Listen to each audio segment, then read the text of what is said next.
নিজের কিডনি দিয়ে বাঁচিয়েছিলেন স্বামীর জীবন। সেই স্বামী সুস্থ হয়ে জড়িয়ে পড়লেন পরকীয়া ও অনলাইন জুয়ায়। শুধু তাই নয়, স্ত্রীকে মারধর করে বাড়ি থেকে বের করে দিয়ে প্রেমিকার সঙ্গে বসবাস করছেন তিনি।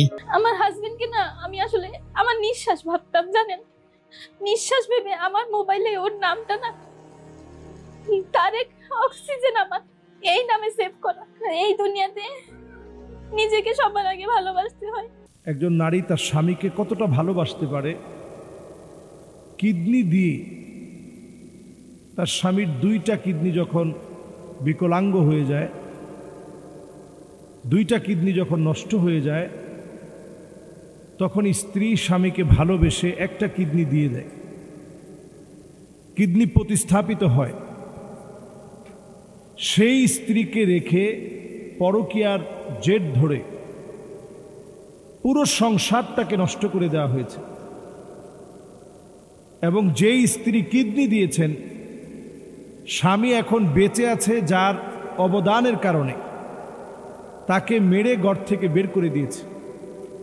ফ্যামিলির এই ক্রাইসিস মুহূর্তটা এখন এতটা বেড়েছে, আমরা যদি ঢাকা শহরের দিকে তাকাই, 2023 সনের পরিসংখ্যান বলছে যে ঢাকা শহরে, ঢাকা দক্ষিণে 7,306টি ডিভোর্সের ঘটনা ঘটেছে। ঢাকা দক্ষিণ, ঢাকা উত্তরে ঘটেছে 6,399টি ডিভোর্সের ঘটনা।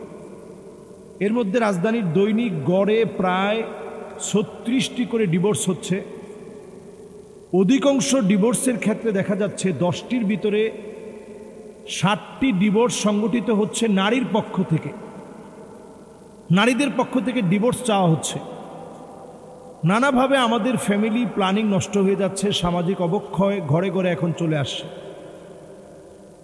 এই সময়ও যখন আমরা দেখি যে কিছু কিছু ফ্যামিলি এমন আছে যারা নিজের স্বামীর জন্য জীবনটা দিতে পারে, একটা কিডনি দিয়ে দিতে পারে স্বামীর ভালোর জন্য, স্বামীর সুস্থতার জন্য সব করতে পারে, এত কিছুর পরেও যদি আমরা পুরুষ হয়ে সেই স্ত্রীর হক নষ্ট করি, আল্লাহর আদালতে আপনাকে শুধু জবাবদিহিতার কাঠগড়ায় না, বরং আপনি জালেম হিসেবে আল্লাহর কাঠগড়ায় দাঁড়াবেন। এমন কিছু অধিকারের বিষয় আছে যেটা আমরা নারীবাদীরা কখনো প্রচার করি না, কিন্তু ইসলাম বহু আগ থেকে প্রচার করেছে। যে হকগুলো স্ত্রী স্বামীর কাছে পাও না, ঘরে ঢুকে স্বামী আগে সালাম দিবে, ঘরে ঢুকার পর স্ত্রীর খোঁজ খবর নিবে, স্ত্রী কোনো খাবার দাবার রান্না করলে সমালোচনা করবে না। নবী আলাইহিস সালাতু ওয়াস সালাম বলছেন, আম্মাজান আয়েশা সিদ্দিকা রাদিয়াল্লাহু তাআলা আনহা নবীজির খাবারের বর্ণনা দিতে গিয়ে বললেন যে নবীজি সাল্লাল্লাহু আলাইহি ওয়াসাল্লাম জীবনে কোনোদিন মা আবান নবী সাল্লাল্লাহু আলাইহি ওয়াসাল্লাম তাআমুন কাত, জিন্দেগিতে কোনোদিন আল্লাহর নবী কোনো খাবারের সমালোচনা করেননি। ইন ইশতাহাহু আকালাহ ওয়া ইন কারিহাহু তারাক।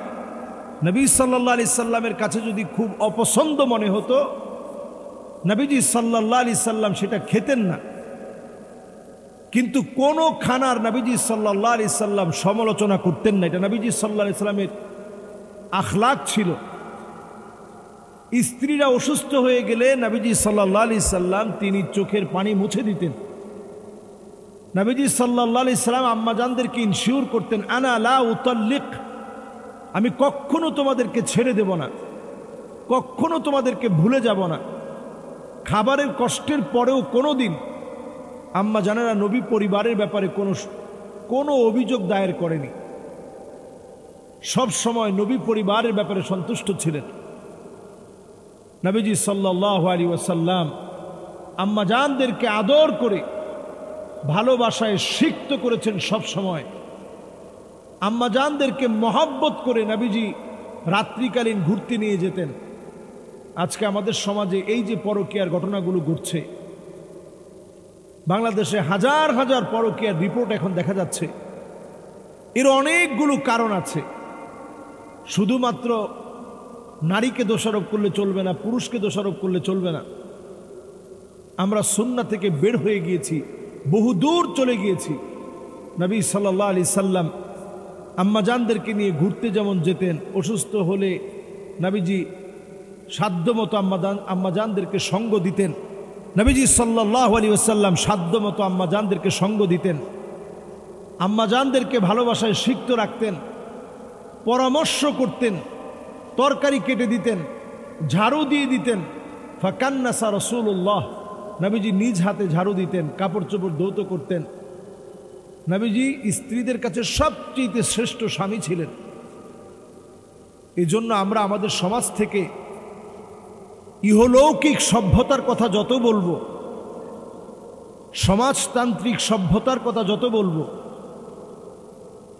আমরা যত বেশি জাতীয়তাবাদী সভ্যতার কথা বলবো, তত বেশি আপনি দেখবেন পরকীয়ার সংখ্যা বাড়ছে, বিয়ের মধ্যে অঘটন, ঘরে ঘরে অঘটন, সন্তান বাপের কথা শুনছে না, স্ত্রী স্বামীর কথা শুনছে না, ডিভোর্স বেড়ে যাচ্ছে। এই সবগুলো থেকে বাঁচার একটাই পথ ও পন্থা, আমাদেরকে মানুষ হতে হবে। মানুষ হতে হলে নবী করিম সাল্লাল্লাহু আলাইহি ওয়াসাল্লামের আখলাক আমাদের জীবনের সকল ক্ষেত্রে, নবীজি সাল্লাল্লাহু আলাইহি ওয়াসাল্লামের আখলাক আমাদের জীবনে আনতে হবে। আল্লাহ তাআলা আমাদেরকে বোঝার তৌফিক দান করুক। পরিবারগুলোকে আল্লাহ রাব্বুল আলামিন স্বামী স্ত্রীর প্রতি দায়িত্বশীল, স্ত্রী স্বামীর প্রতি দায়িত্বশীল যেন আমরা হই, আল্লাহ যেন আমাদেরকে তৌফিক দান করে।